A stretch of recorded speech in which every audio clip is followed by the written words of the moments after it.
overtaken by the holidays. He dressed and took a second cup of coffee out on his tiny balcony. The day was innocently glorious. Spring sunlight scented the pines and sparkled on the stone walls of Emek Raphaim. For weeks he had been postponing work on an article about the Sinai he had contracted to write for Condé Nast. The deadline had passed the previous Friday, and before long they would be phoning him for it. Still, the fine weather inclined him to truancy.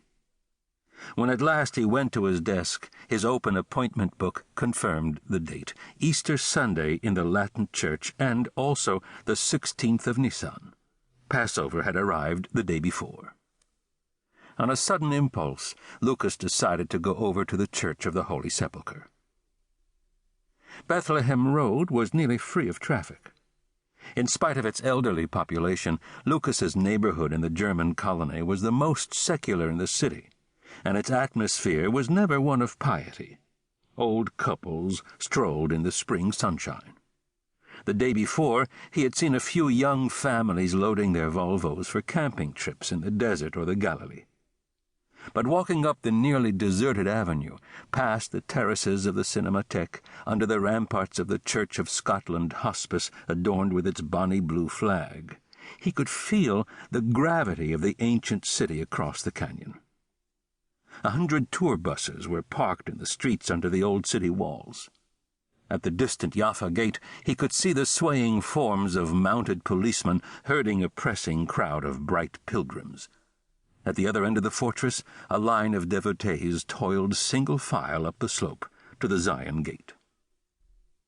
He walked down into the shadow of the valley, over the bridge by the Sultan's pool, and past the Quranic verse carved in the shell of the Ottoman fountain.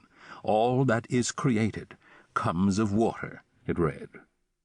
Then, humbled by the looming walls, he trudged up the ascent to Zion. On the path to Zion Gate he walked mainly among Orthodox Jewish men in black bound for the Western Wall. Some of the Jews tried to converse with each other as they climbed, scrambling along the shoulder to keep pace. Besides the Haredim, there were a few German Catholics on the path because the Dormition Abbey above them was a German church. These pilgrims were of the era before Germans had become once again thin and handsome. Many were florid and overweight, too bulkily dressed and perspiring freely. Yet they seemed happy. Most of the men looked plain and decent. They wore sodality pins and carried missals. Some of the women had sweet, angelic faces. If they were 60, Lucas calculated, born 1932, 13 at the end of the war. He had picked up the habit of calculating Germans' ages from the Israelis. It was a cheerful climb, with a smell of sage and jasmine on the wind and desiccated wildflowers underfoot, and voices in Hebrew, Yiddish, German. The great walls reduced everyone, confounding all kingdoms. As he neared the ridge, the bells began again. Following the file toward the gate, he thought of a prophecy in a midrash someone had related to him. At the end of days, multitudes would try to cross the valley of Hinnom to the holy city. Christians, traversing a bridge of stone, would fall to perdition. Muslims on a wooden bridge would follow them. Then the Jews would cross, glorified, on a bridge of gossamer. What about me? Lucas wondered. Not for the first time. The top of the trail was paved and provided for by the Jews of Canada. At its end, the mild children of wicked Edom and the pious men of Israel parted in sweet mutual oblivion. The Germans to their hugely unfortunate yellow abbey, the Jews toward the Western Wall.